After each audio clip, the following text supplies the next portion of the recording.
नमस्कार, आपके साथ मैं हूं सुरभि शर्मा। बुलेटिन की शुरुआत करेंगे इस वक्त की बड़ी खबरों के साथ। नमस्कार, मैं हूं आपके साथ रवि मिश्रा। तो संजौली में इस वक्त एक अलग ही संग्राम देखने को मिल रहा है। विरोध प्रदर्शनों के बीच प्रशासन ने भी बड़ी तैयारी की है ताकि किसी भी तरह से व्यवस्था न बिगड़े। तो सबसे पहले बात करेंगे हिमाचल प्रदेश के शिमला की। जी हां, वहां से बड़ी खबर है। शिमला में आज हिंदू संगठनों का प्रदर्शन। संजौली मस्जिद विवाद को लेकर प्रदर्शन। पूरे इलाके में धारा 163 लागू की गई। पूरे शहर में भारी पुलिस बल की तैनाती की गई। तो संजौली में जबरदस्त पुलिस और सुरक्षा के इंतजाम किए गए हैं। प्रदर्शन को देखते हुए हिंदू संगठनों ने प्रोटेस्ट का ऐलान किया है। संजौली मस्जिद विवाद को लेकर आज ये विरोध प्रदर्शन, और इसको देखते हुए यहां पर धारा 163 लगाई गई है। पूरे शहर में भारी पुलिस बल की तैनाती है ताकि किसी भी अप्रिय स्थिति से निपटा जा सके, उसे संभाला जा सके। तो संजौली में धारा 163 भी लगाई गई है। भारी पुलिस बल की तैनाती भी की गई है। लोगों को एहतियात रखने के भी निर्देश दिए गए हैं। विरोध प्रदर्शन आज हिंदू संगठनों का संजौली मस्जिद विवाद को लेकर। तो आज के हालात को देखते हुए प्रदर्शन का प्लान पूरा क्या है और प्रशासन की तैयारी क्या है, आपको हम बता दें। संजौली में संग्राम की तस्वीरें लगातार हमारे सहयोगी अभिजीत हम तक पहुंचा रहे हैं, जहां हिंदू संगठनों के आज के प्रदर्शन का वक्त है सुबह 11 बजे का। हालांकि यही वजह है कि भारी सुरक्षा बलों की तैनाती की भी तस्वीरें सामने आ रही हैं। घेरेबंदी के तौर पर बैरिकेडिंग हर जगह कर दी गई है। और आपको यह भी बता दें कि धारा 163 लागू कर दी गई है और 17 घंटे तक धारा 163 लागू की गई है। अभिजीत हमारे सहयोगी लगातार हमें वो तस्वीरें दिखा रहे हैं कि वहां की स्थिति क्या है और आज के इस प्रदर्शन से पहले प्रशासन की तैयारी कैसी है। अभिजीत की ये रिपोर्ट देखिए। कल देर रात 2 घंटे तक हिंदू संगठनों के जो प्रतिनिधि हैं उनसे और प्रशासन के बीच में वार्ता चली, लेकिन वो वार्ता विफल रही। प्रशासन की तरफ से अपील की जा रही थी कि किसी भी तरह का विरोध प्रदर्शन ना किया जाए, लेकिन जो हिंदू संगठन थे वो इस बात पर अड़े रहे कि जो अवैध ढांचा है उसको गिराया जाना जरूरी, यानी कि 2.5 मंजिल का डेमोलिशन हो, जल्दी से जल्दी कार्रवाई हो। और इसी वजह से जो वो वार्ता विफल हुई, उसके बाद प्रशासन को ये सख्त कदम उठाने पड़े हैं कि पूरे क्षेत्र में धारा 163 लागू करके जगह जगह आपको पुलिस डिप्लॉयमेंट यहाँ पर दिखाई देगी। अभी जो ये तस्वीरें हम आपको दिखा रहे हैं, ये मेन संजौली चौक की तस्वीरें हैं। यहाँ पर एसपी खुद मौके पर मौजूद हैं और तमाम अधिकारी मौजूद हैं और वो पुलिसकर्मियों को ब्रीफिंग कर रहे हैं। और आप देख सकते हैं कि पूरी तैयारी के साथ यहाँ पर पुलिसकर्मियों की तैनाती की गई है, क्योंकि हिंदू संगठनों ने इस बात से बिल्कुल इनकार कर दिया कि वो प्रदर्शन नहीं करेंगे। उनका कहना है कि वो प्रदर्शन आज निश्चित रूप से 11 बजे यहाँ पर करने के लिए पहुंचेंगे और संजौली चौक से ही आह्वान है कि यहाँ से वो मार्च करते हुए मस्जिद की ओर बढ़ेंगे। यही वजह है कि यहाँ पर आप देख सकते हैं कि हर डायरेक्शन में, जिस तरफ भी हम आपको दिखाएं, सड़क के इस तरफ की तस्वीर दिखाएं, चाहे जहाँ भी हम आपको तस्वीरें दिखाएंगे, आपको जगह जगह पर पुलिस डिप्लॉयमेंट यहाँ पर दिखाई देगी। अलग अलग टुकड़ियों की तैनाती यहाँ पर दिखाई देगी। 1000 से ज्यादा पुलिसकर्मियों को आज सुरक्षा व्यवस्था को संभालने के लिए यहां पर तैनात किया गया है, क्योंकि इससे पहले लगातार वार्ता चल रही थी। मुख्यमंत्री सुखविंदर सिंह सुक्खू ने भी कहा कि शांतिपूर्ण प्रदर्शन करने का सबको अधिकार है, लेकिन अगर किसी भी तरह के लॉ एंड ऑर्डर की सिचुएशन होती है, कोई हिंसा करने की कोशिश करता है, अपने हाथ में कानून को लेने की कोशिश करता है, तो प्रशासन अपनी कार्रवाई करेगा। हालांकि तमाम जो हिंदू संगठन है वो इस बात पर अड़े हुए हैं कि आज वो विशाल आंदोलन यहां पर करेंगे और 5000 से ज्यादा लोगों को एकत्रित होने का आह्वान उन्होंने किया है। उनका दावा है कि यहां पर हजारों की संख्या में लोग इकट्ठे होंगे। हालांकि अभी तक जो स्थिति यहां पर है वो सुरक्षा कर्मियों की तैनाती 11 बजे की एक कॉल है और उससे पहले एहतियातन यहां पर सुबह 7 बजे से ही डिप्लॉयमेंट जो है वो कर दी गई है। और किसी भी तरह की स्थिति से निपटने के लिए आप देख सकते हैं कि बड़े बड़े पुलिस बैरिकेडिंग्स यहां पर लगाए गए हैं और हर तरह की व्यवस्था यहां पर की गई है, जिससे कि किसी भी तरह की परेशानी और किसी भी तरह की लॉ एंड ऑर्डर सिचुएशन अगर होती है तो पुलिसकर्मी उसको संभाल सकें। इस वक्त अभिजीत का एक बार फिर से हम रुख करते हैं, जो इस वक्त हमें ज्वाइन कर चुके हैं। अभिजीत, इस वक्त की तस्वीरें भी दिखाएं। प्रशासन की तैयारी की तस्वीर हम देख चुके हैं, लेकिन सवाल यही है कि अल्टीमेटम को देखते हुए आज का प्रदर्शन उग्र ना हो, यही वजह है कि प्रशासन भी अपने स्तर पर तैयारी कर चुका है।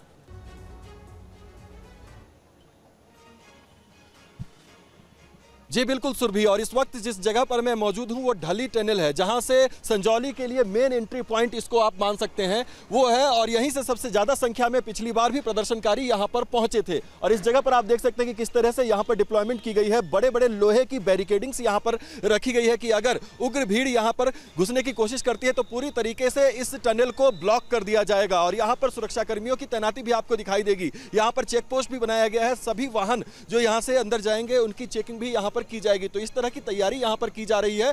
और हमसे बातचीत में एसपी शिमला ने यह संकेत भी दिए कि अगर शांतिपूर्ण प्रदर्शन करने के लिए कम संख्या में लोग आते हैं तो उनको मना नहीं किया जाएगा, यानी कि निश्चित तौर पर प्रदर्शनकारी यहां पर पहुंचेंगे। लेकिन साथ ही साथ उन्होंने यह भी कहा कि ऐसे लोगों को भी आइडेंटिफाई किया गया है जो इस प्रदर्शन को उग्र करने की कोशिश कर सकते हैं, और उनकी लगातार मॉनिटरिंग की जा रही है। यानी कि हिंदू संगठनों और प्रशासन के बीच में बातचीत का दौर भी चला। पहले तो प्रशासन ने यह उनसे अपील की कि वो प्रदर्शन ना करे, लेकिन जब प्रदर्शन पर वो अड़े रहे तो अब कुछ ढील देने की संभावना इसमें जताई जा रही है कि कम संख्या में अगर प्रदर्शनकारी जुटते हैं तो उन्हें संजौली में जाने दिया जाएगा, वहां पर वो प्रदर्शन कर सकते हैं। लेकिन यदि कोई लॉ एंड ऑर्डर सिचुएशन होती है तो उससे निपटने के लिए एहतियातन इस तरह की व्यवस्था यहां पर की गई है। आप देख सकते हैं कि किस तरीके से बैरिकेडिंग्स के जो ये बड़े बड़े जो लोहे की बैरिकेडिंग यहां पर लगाई गई है और उसको किस तरीके से आगे ब्लॉक करने के लिए इसका इस्तेमाल किया जाएगा, उसकी तैयारी यहां पर बिल्कुल की जा रही है। और ये ढाली टनल है, यहां से मेन एंट्री पॉइंट है, सबसे ज्यादा संख्या में यहीं से प्रदर्शनकारियों के आने की संभावना है। और यही वजह है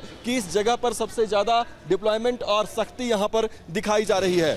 तो पूरे के पूरे शहर को यहां पर छावनी में तब्दील कर दिया गया है। जो चौक का इलाका है या फिर मस्जिद के आसपास के इलाके की हम बात करें, पुलिस पोस्ट है, और जितने भी एंट्री पॉइंट्स हैं संजौली में आने के लिए सभी जगह पर इसी तरह की तैनाती यहां पर देखी जा रही है। क्योंकि पिछले दिन जब प्रदर्शन हुआ था तो वहां पर साफ तौर पर कुछ संगठनों की तरफ से यह चेतावनी दी गई थी कि अगर प्रशासन की तरफ से मस्जिद का डेमोलिशन नहीं होता है तो वो खुद इस काम को संभालेंगे। यानी कि इस बात को लेकर प्रशासन बिल्कुल सख्त है कि किसी भी तरीके से मस्जिद के आसपास प्रदर्शनकारी ना पहुंचे और अपने हाथ में किसी भी तरह से वो लॉ एंड ऑर्डर लेने की कोशिश ना करे। अगर कोई व्यवस्था को बिगाड़ता है तो उससे सख्ती से निपटा जाएगा, ये भी एसपी सिटी ने यहाँ पर बयान दिया है। तो इसी का ये नतीजा आप देख सकते हैं कि चौक की दूसरी तरफ भी देखिए, यहाँ पर दो तरफ से रास्ते आते हैं और यहाँ पर देखिए दूसरी तरफ भी यहाँ पर डिप्लॉयमेंट आपको दिखाई देगी। तो लगातार इस व्यवस्था का मुआयना पुलिस के आला अधिकारी भी कर रहे हैं और डिप्लॉयमेंट यहाँ पर हर जगह पर सख्त आपको दिखाई देगी। तो इस तरह की व्यवस्था यहाँ पर संजौली में आप देखेंगे और जहाँ भी आप जाएंगे, चौक के इलाके हो, मार्केट के इलाके हैं, लोगों के लिए बाजार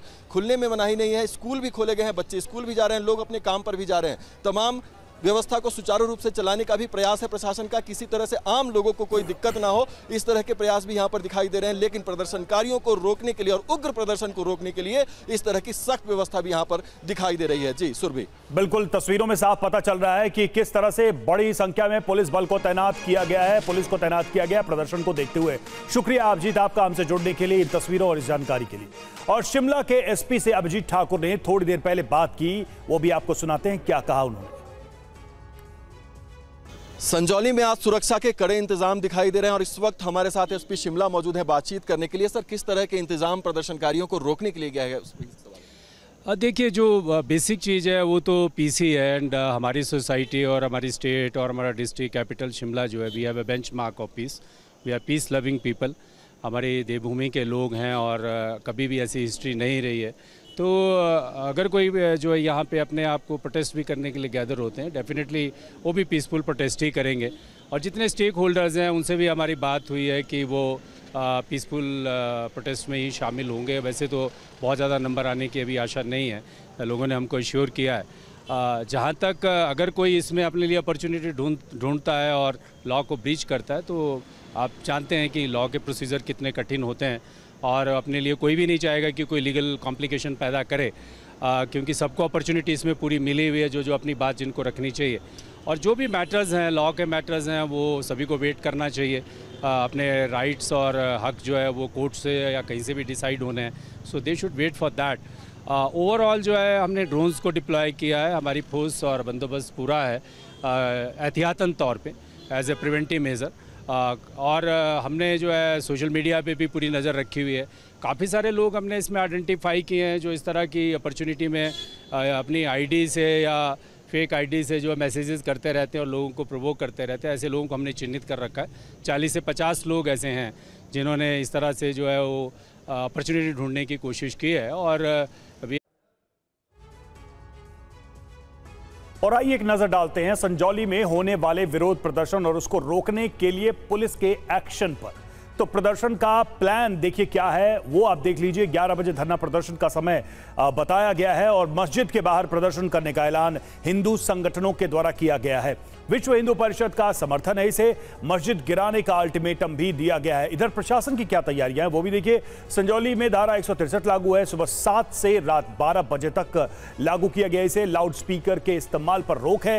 हथियार पर पूरी तरह से प्रतिबंध है। सांप्रदायिक पोस्टर पर भी रोक है। बिना इजाजत धरना प्रदर्शन की अनुमति भी नहीं है और इस पर भी रोक है। कहां कहां धारा 163 लागू की गई ये भी देखिए। बहार चौक ढली टनल के ईस्टर्न पोर्टल IGMC संजौली चौक पर है ये और संजौली चौक चंलौठी ढली के पास भी धारा 163 लागू की गई है। तो इस तरह से पूरी तैयारी है प्रशासन की कानून व्यवस्था रखने की। और आगे बढ़ेंगे। बहराइच में फिर भेड़िए के हमले को लेकर खबर है। 11 साल की लड़की पर हमला हुआ है और अस्पताल में भर्ती की गई पीड़ित लड़की। मैसी इलाके में भेड़िए ने हमला किया और आपको बता दें छठे भेड़िए की अब तलाश जारी है। तो बहराइच में भेड़िए के हमले को लेकर एक और खबर सामने आ रही है और फिलहाल इस वक्त जिस तरीके से ऑपरेशन चल रहा है, हकीकत यह है कि अलग अलग जगहों पर भेड़िए अभी भी हमलों को अंजाम दे रहे हैं। ये महसी इलाके में भेड़िए के हमले के बाद उस अस्पताल में भर्ती पीड़ित की तस्वीर आप देख रहे हैं और 11 साल की ये लड़की है जिसके ऊपर हमला हुआ। और फिलहाल एक बार फिर से रेस्क्यू का काम आपको बता दें, यहां पर सर्च का काम तेजी से बढ़ गया है।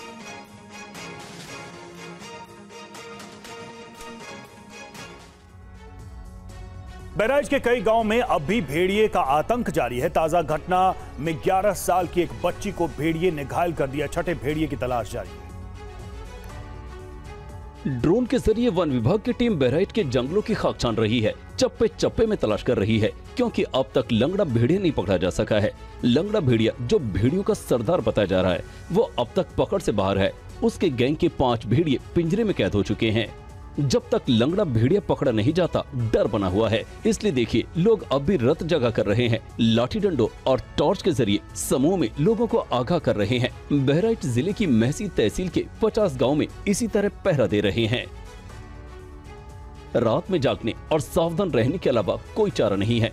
बताया जाता है कि अपने साथियों की तलाश में लंगड़ा भेड़िया जरूर निकलेगा, जिस पर कड़ी नजर रखी जा रही है।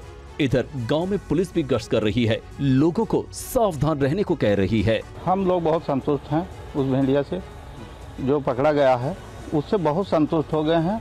लेकिन जो दूसरा बचा है, एक बचा है, आज तो बहुत खुशी हुई है जो पकड़ा गया है, लेकिन अभी तो हैं। और अब मणिपुर के हालात की खबर, जहां बता दें इम्फाल में छात्रों ने प्रदर्शन किया है। राज्य सरकार ने आज और कल स्कूल कॉलेजेस बंद कर दिए हैं। मणिपुर में 5 दिन के लिए इंटरनेट सेवाएं भी बंद रखी गई हैं। सरकार अलर्ट है, हालात पर नजर बनाए हुए हैं। CRPF के 2000 और जवानों की तैनाती भी की जाएगी। रात का घुप अंधेरा है लेकिन प्रदर्शनकारी आगजनी पर उतरे हैं। तस्वीरें मणिपुर की राजधानी इम्फाल की हैं, जहां देर रात प्रदर्शनकारियों ने IMA मार्केट में आगजनी की। तस्वीरों में देख सकते हैं आगजनी के बाद पुलिस की गाड़ी भी पहुंची, जिसने आग को बुझाने और प्रदर्शनकारियों को रोकने की कोशिश की। हंगामे के बीच प्रदर्शनकारियों ने पुलिस पर भी हमले की कोशिश की। कुछ देर तक पुलिस ने मामले को शांत करने की कोशिश की, लेकिन उग्र भीड़ की वजह से स्थिति काफी बिगड़ने लगी, जिसके बाद पुलिस की गाड़ी आगे निकल गई। इससे पहले कल छात्रों ने राजधानी में उग्र आंदोलन किया। पुलिस के मुताबिक प्रदर्शन में हजारों की संख्या में छात्र और महिलाएं शामिल थी। सुरक्षा बलों ने इन्हें कांग्रेस भवन के पास रोक दिया, जिसके बाद छात्र उग्र हो गए। पुलिस के मुताबिक मंगलवार को सुरक्षा बलों के साथ झड़प में 40 से अधिक छात्र घायल हो गए। ये झड़प उस समय हुई जब छात्र DGP और राज्य सरकार के सुरक्षा सलाहकार को हटाने की मांग को लेकर इम्फाल में राजभवन की ओर मार्च करने निकले थे। मणिपुर हिंसा के बीच राज्य सरकार ने आज और कल स्कूल कॉलेजों को बंद कर दिया है। साथ ही घाटी में 5 दिनों के लिए इंटरनेट सेवाएं बंद कर दी गई हैं। ये सुरक्षा बलों की फौज है मणिपुर की हिफाजत के लिए, जो लगातार हालात पर नजर रख रही है। इस बीच केंद्र ने सीआरपीएफ के 2000 और जवानों को मणिपुर भेजा है। बताया जाता है कि मणिपुर में फैली ताजा हिंसा के बाद सीआरपीएफ की 2 नई बटालियन को तैनात करने का निर्देश दिया गया है। सूत्रों के मुताबिक तेलंगाना के वारंगल और झारखंड के लातेहार से जवान पहुंच रहे हैं, जिन्हें मणिपुर के कांगवई, चूरा चांदपुर और इम्फाल के आसपास तैनात किया जाएगा। पिछले साल मेती और कुकी लोगों के बीच भड़की हिंसा के बाद मणिपुर में पहले से ही सुरक्षा बलों की 16 बटालियन तैनात हैं, जिनकी संख्या हिंसा भड़कने से पहले 10-11 थी। इस बीच खबर है कि सीआरपीएफ और बीएसएफ के अधिकारियों की एक संयुक्त टीम इस सप्ताह के अंत में हिंसा प्रभावित इलाकों का दौरा करेगी और हाल में हुए राज्य में ड्रोन और रॉकेट की जांच करेगी। इस बीच राज्य सरकार ने 5 जिलों में इंटरनेट सेवाएं बंद कर दी हैं। ये जिले हैं इम्फाल पश्चिम, इम्फाल पूर्व, थोबल, बिष्णुपुर और कांगचिंग। इसके साथ ही सभी सरकारी और निजी कॉलेज 11-12 सितंबर यानी आज और कल बंद रहेंगे। और अब बात कोलकाता में जारी डॉक्टर्स के प्रदर्शन की। कोलकाता के आरजीकर हॉस्पिटल के बाहर डॉक्टर्स ने पूरी रात धरना दिया है। डॉक्टर्स का कहना है कि न्याय मिलने तक ड्यूटी पर नहीं लौटेंगे। सुप्रीम कोर्ट ने काम पर लौटने के आदेश दिए थे। ममता सरकार का मुलाकात का न्योता भी ठुकरा दिया गया है।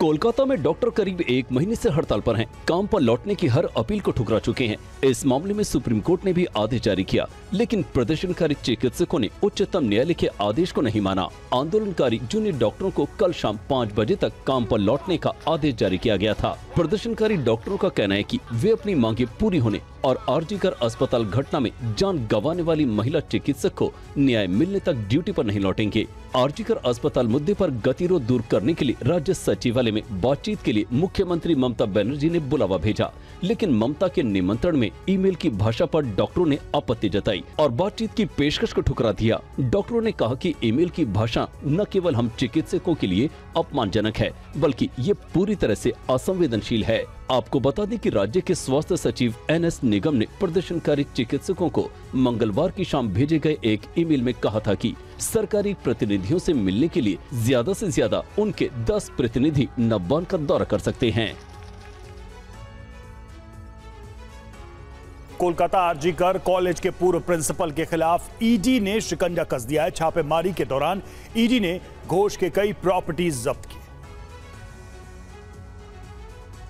कोलकाता आरजीकर के मेडिकल कॉलेज के पूर्व प्रिंसिपल संदीप घोष पर ईडी लगातार कार्रवाई कर रही है। ईडी की छापेमारी के दौरान संदीप घोष के कई बेनामी संपत्तियों का पता लगा है। जैसे जैसे सीबीआई और ईडी का शिकंजा कसता जा रहा है, संदीप घोष का राज खुलता जा रहा है। कोलकाता कांड में भ्रष्टाचार की जाँच कर रही ईडी ने तलाशी के दौरान संदीप घोष के घर से संपत्ति के तमाम दस्तावेज मिले हैं, जिनसे पता चलता है कि उनके पास करोड़ों की दौलत थी। कोलकाता के पॉश इलाके में 1-2 नहीं बल्कि 3 आलीशान फ्लैट हैं। मुर्शिदाबाद में 1 फ्लैट उनके नाम है। इतना ही नहीं, संदीप घोष की पत्नी डॉक्टर संगीता घोष के नाम पर भी कोलकाता में 2 फ्लैट और 1 फार्म हाउस है। तलाशी के दौरान पता चला कि डॉक्टर संगीता घोष ने राज्य सरकार के अधिकारियों से परमिशन के बिना 2 प्रॉपर्टी खरीदी थी। ईडी के अधिकारियों ने संदीप घोष और उनकी पत्नी संगीता घोष की संपत्तियों और बैंक खातों का हिस्सा मांगा है। जांच में कई घरों की लोकेशन मिल चुकी है। इतना ही नहीं, संदीप के बैंक खाते से लेन देन से जुड़े सभी दस्तावेज सीबीआई कार्यालय में जमा कर दिए हैं।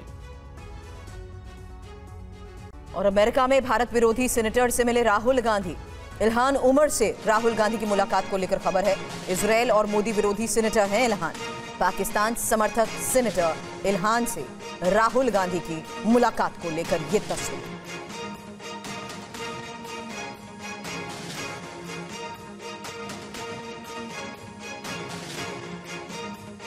तो फिलहाल ये तस्वीर आप देख रहे हैं पाकिस्तान समर्थक सीनेटर इल्हान के साथ राहुल गांधी की मुलाकात की। और आपको बता दें, इजरायल और मोदी विरोधी हैं इल्हान उमर से राहुल गांधी की मुलाकात की ये तस्वीर अब सामने आई है। अमेरिका में भारत विरोधी सीनेटर से राहुल गांधी ने मुलाकात की है।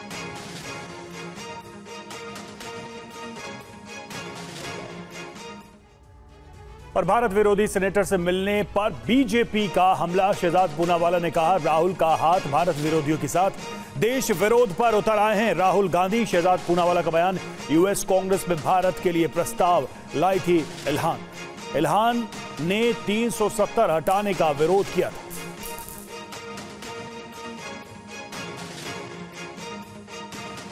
सिख विरोधी बातें और भारत के संस्थाओं पर सवाल विदेशी धरती पर उठाने के बाद अब राहुल गांधी का हाथ भारत विरोधी तत्वों के साथ, और वो भी ऐसे तत्व जो एक ग्लोबल लॉबी की तरह काम करते हैं भारत को एक प्रकार से एक कटघरे में खड़े करने के लिए और कमजोर करने के लिए। मतलब एक व्यक्ति और पार्टी का विरोध करते करते देश विरोध पर ही उतर आना। आज राहुल गांधी की जो तस्वीरें सामने आई है कि वो इल्हान ओमर से मिल रहे हैं। कौन है इल्हान ओमर?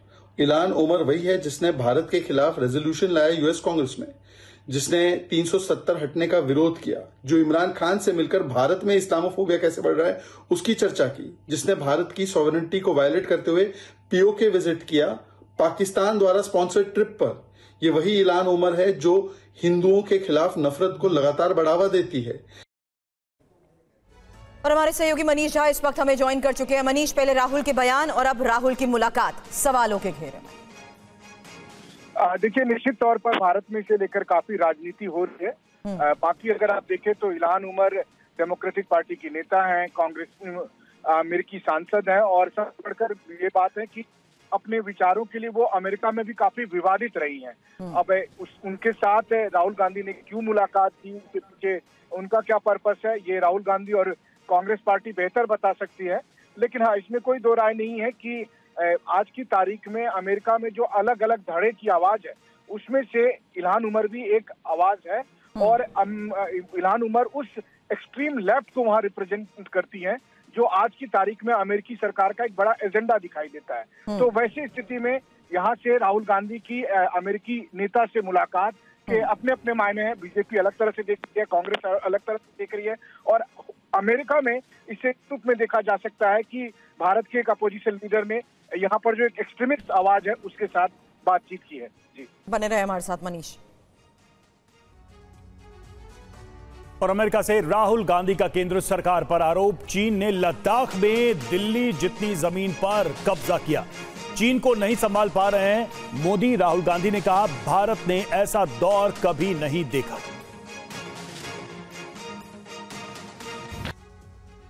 मनीष झा हमारे साथ हमारे सहयोगी बने हुए। मनीष, चाइना का रेफरेंस दूसरी बार आया है राहुल गांधी के इस पूरे दौरे में।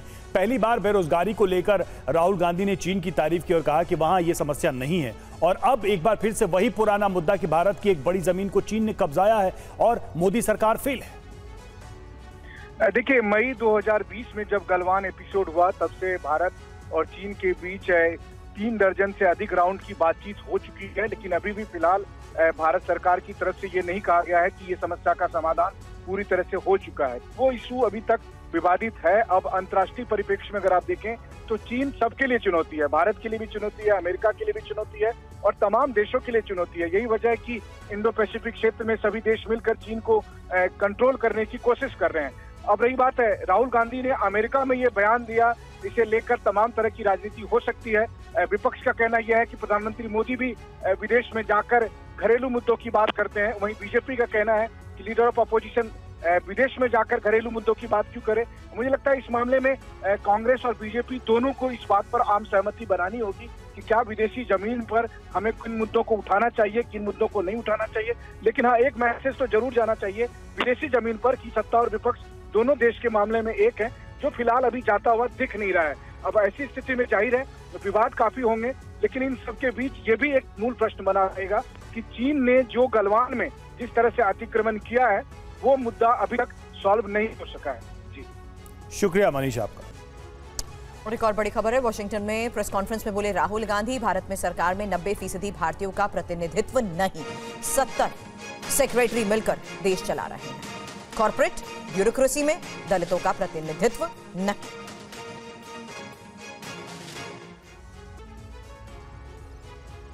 और राहुल के बयान पर बीजेपी ने कड़ी प्रतिक्रिया दी है। पार्टी नेता रविशंकर प्रसाद ने कहा कि कांग्रेस आरक्षण विरोधी है। उन्होंने कहा कि आरक्षण का विरोध राहुल गांधी की खानदानी फितरत है। आरक्षण का विरोध उनकी विरासत है। आपको मालूम होगा कि नेहरू जी की चिट्ठी हम लोगों ने कई बार आप लोगों को बताई है, जहां उन्होंने मुख्यमंत्रियों को कहा कि आरक्षण मेरिट को ख़त्म नहीं करना चाहिए। इंदिरा गांधी का स्टेटमेंट है आरक्षण के खिलाफ। राजीव गांधी ने खुलेआम मंडल कमीशन का विरोध किया था, ठंडे बस्ते में डाला था। और अब तो आपने देख ही लिया, जिस भारत के संविधान को बचाने की बात राहुल गांधी कर रहे हैं, लाल किताब लेके घूमते हैं, उस संविधान के साथ सबसे बड़ा छलावा और धोखा राहुल गांधी कर रहे हैं। यह हमारा आरोप है कि कांग्रेस पार्टी आरक्षण विरोधी है। यह हमारा आरोप है कांग्रेस पार्टी दलित, आदिवासी, ओबीसी के हितों का विरोध करती है। और अब आपको मध्य प्रदेश के उच्च शिक्षा मंत्री इंदर सिंह परमार का बयान सुनाते हैं, जिसमें वो कह रहे हैं कि अमेरिका की खोज कोलंबस ने नहीं की, अमेरिका की खोज हमारे पूर्वजों ने की, छात्रों को सही तथ्य नहीं पढ़ाए गए। क्या कहा उन्होंने, आइए सुनते। अमेरिका स्थित सोन डियागो में वहां कई मंदिर का निर्माण करता है। ये वहां के एक संग्रहालय में आज भी तथ्य लिखे हुए हैं, वहां की लाइब्रेरी में आज भी रखे हैं तथ्य। अब यदि किसी को पढ़ाना ही होता तो सही पढ़ाना था कि यदि अमेरिका की खोज थी तो भारत में हमारे पूर्वजों ने की है, हमारे पुरखों ने की है। कोलंबस ने अमेरिका की खोज नहीं की और हम गए तो हमने वहां की संस्कृति, माया संस्कृति वहां चलती थी, उसके साथ मिलकर के उनका विकास में सहयोग दिया है। ये भारत का चिंतन और दर्शन है जिसको विद्यार्थियों को पढ़ाने की जरूरत थी। खबर हरियाणा विधानसभा चुनाव से जुड़ी। हरियाणा में आम आदमी पार्टी ने तीसरी लिस्ट जारी की है और तीसरी लिस्ट में 11 उम्मीदवारों के नाम का ऐलान हुआ है। कांग्रेस से आम आदमी पार्टी में आए भीम सिंह राठी को रादौर विधानसभा से टिकट मिली है। केसी वेणुगोपाल ने कहा कि आम आदमी पार्टी का फैसला एक तरफा है।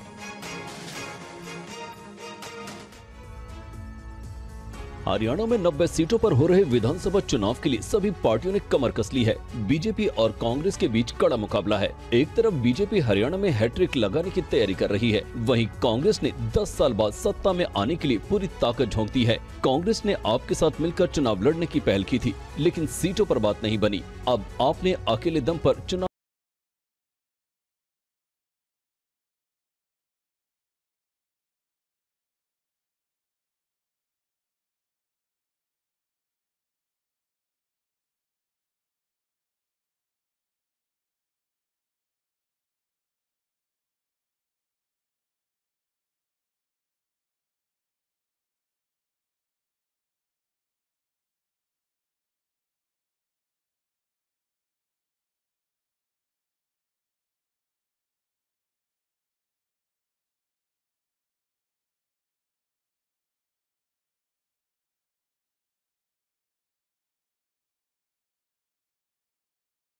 पार्टी से गठबंधन टूटने से कांग्रेस नाराज है। चर्चा जारी थी, हम बातचीत को तैयार थे, ये कांग्रेस के सूत्र बता रहे हैं। आम आदमी पार्टी ने एक तरफा फैसला लिया, कांग्रेस की तरफ से एक आ गया। कांग्रेस सोर्सेज ये जानकारी दे रहे हैं और राहुल गांधी ने बड़ा दिल दिखाया था। आम आदमी पार्टी का जनाधार नहीं होते हुए भी सीट दे रहे थे। कांग्रेस सूत्रों के हवाले से ये जानकारी। हरियाणा विधानसभा चुनाव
नामांकन भरेंगी, वहीं बीजेपी ने योगेश बैरागी को टिकट दी है।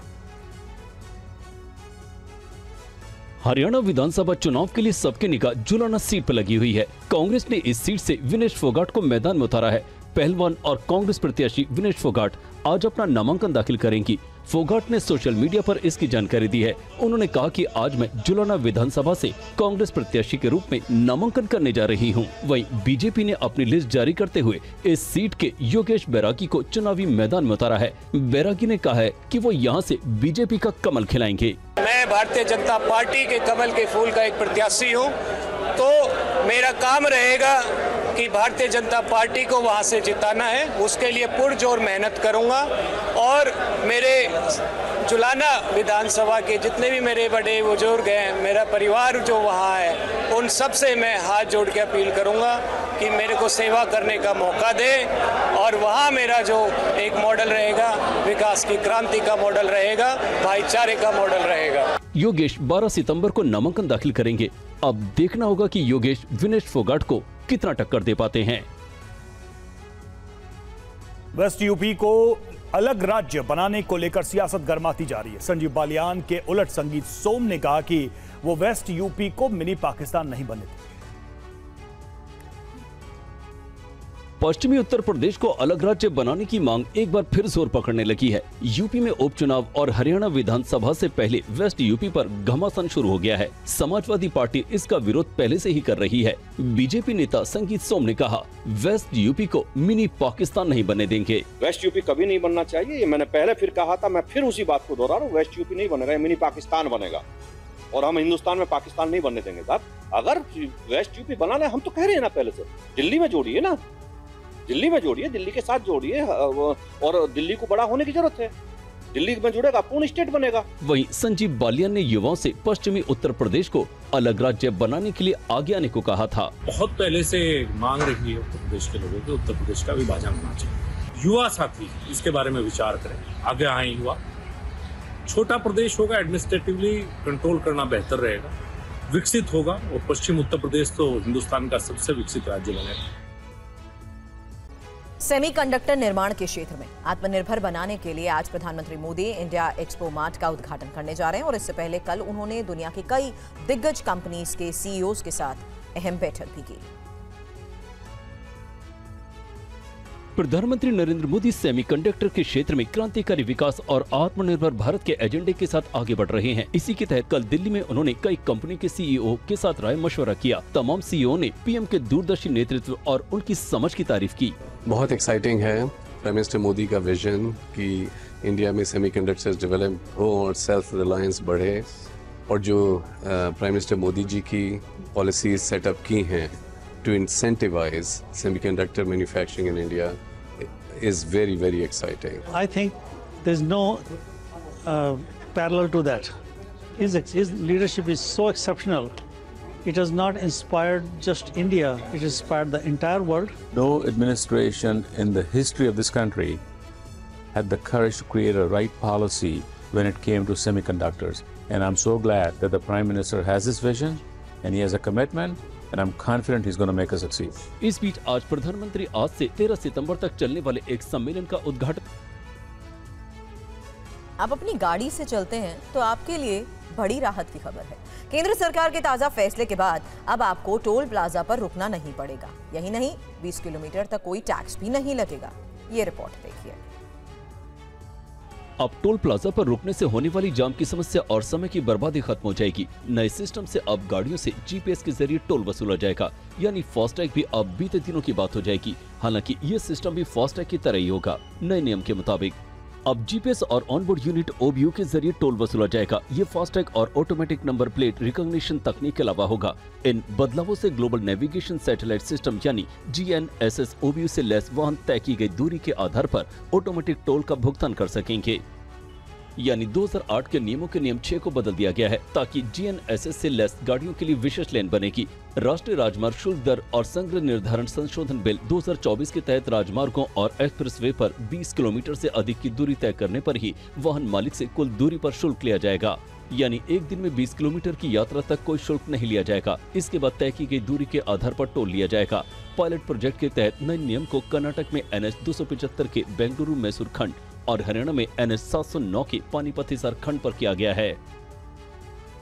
और आपको बता दें, अमेरिका के सहायक विदेश सचिव डोनाल्ड लू भारत और बांग्लादेश दौरे पर आ रहे हैं। वो पहले भारत आएंगे, फिर बांग्लादेश में अंतरिम सरकार से बात करेंगे। डोनाल्ड पर बांग्लादेश में सत्ता परिवर्तन में हाथ होने के आरोप लगे थे। शेख हसीना सरकार के तख्ता पलट होने के बाद अमेरिका के वरिष्ठ राजनयिक डोनाल्ड लू भारत और बांग्लादेश का दौरे पर आने वाले हैं। अमेरिकी विदेश विभाग ने कहा कि डोनाल्ड लू की यात्रा की पुष्टि की है। लू पहले दिल्ली आएंगे। वो अमेरिका भारत व्यापार परिषद द्वारा आयोजित इंडिया आइडिया शिखर सम्मेलन में विकास, सुरक्षा और महिलाओं की आर्थिक सुरक्षा को मजबूत करने के लिए अमेरिका और भारत के बीच सहयोग पर बात करेंगे। भारत के विदेश मंत्रालय और रक्षा मंत्रालय के समकक्षों के साथ 2+2 वार्ता करेंगे। भारत के बाद डोनाल्ड लू बांग्लादेश जाएंगे। ढाका में बांग्लादेशी अंतरिम सरकार के साथ बैठकों के लिए एक अंतर एजेंसी प्रतिनिधि मंडल का हिस्सा होंगे और आर्थिक विकास और सहयोग पर भी बांग्लादेश के अधिकारियों से बात करेंगे। आपको बता दें कि शेख हसीना के आरोपों के बीच डोनाल्ड लू का बांग्लादेश दौरा बेहद खास है। लू पर बांग्लादेश में सत्ता परिवर्तन में अमेरिकी हाथ होने के आरोप लगे थे, लेकिन बाद में अमेरिका ने इन आरोपों को खारिज किया था। लू पर कई देशों में सत्ता परिवर्तन करवाने के आरोप हैं। रूस यूक्रेन युद्ध पर डोनाल्ड ट्रंप का बड़ा बयान, मैं जीता तो 24 घंटे में युद्ध खत्म करा दूंगा। कमला हैरिस का ट्रंप पर जवाबी हमला। ट्रंप राष्ट्रपति होते तो पुतिन आज कीव में बैठे होते। युद्ध के हालात के बीच में एक बड़ा बयान दिया गया है और अमेरिका में इसी प्रेसिडेंशियल डिबेट में किसने क्या कहा, इंफॉर्मेशन वॉल पर इस बारे में डिटेल आपके सामने, क्योंकि यहां पर कई महत्वपूर्ण मुद्दों पर बात हुई और डोनाल्ड ट्रंप की तरफ से कहा गया कि चुनाव जीता तो यूक्रेन जंग खत्म करा दूंगा, जबकि कमला हैरिस ने कहा कि लोकतंत्र कमजोर करने वालों को बाहर करने का समय आ चुका है। साथ ही डोनाल्ड ट्रंप ने बाइडेन और कमला ने अमेरिका को बर्बाद कर दिया है, ये बात कही। वहीं कमला हैरिस ने कहा कि ट्रंप को संविधान के लिए खतरनाक है वो, और उन्होंने ट्रंप को खतरनाक बताया संविधान के लिए। कमला हैरिस ने कहा ट्रंप जीते तो एबॉर्शन पर रोक लगा देंगे, जबकि डोनाल्ड ट्रंप ने कहा कि कमला के पास कोई आर्थिक योजना नहीं है। गर्भपात पर नेशनल एबॉर्शन मॉनिटर बनाएंगे, डोनाल्ड ट्रंप की तरफ से कहा गया, जबकि कमला हैरिस ने कहा कि इमिग्रेशन से जुड़ी समस्याओं के लिए ही ट्रंप जिम्मेदार है। कमला हैरिस ने यह भी कहा कि ट्रंप को जनता ने ही बाहर का रास्ता दिखाया था, जबकि डोनाल्ड ट्रंप ने कहा कि पैसे देकर रैली में भीड़ कमला हैरिस की तरफ से जुटाई जा रही है। कि दोनों की तरफ से प्रेसिडेंशियल डिबेट में अमेरिका में जिस तरीके से बड़े आरोप प्रत्यारोप लगे हैं, उसमें कई इंपॉर्टेंट मुद्दों को लेकर इस बहस में बयान दिए गए हैं।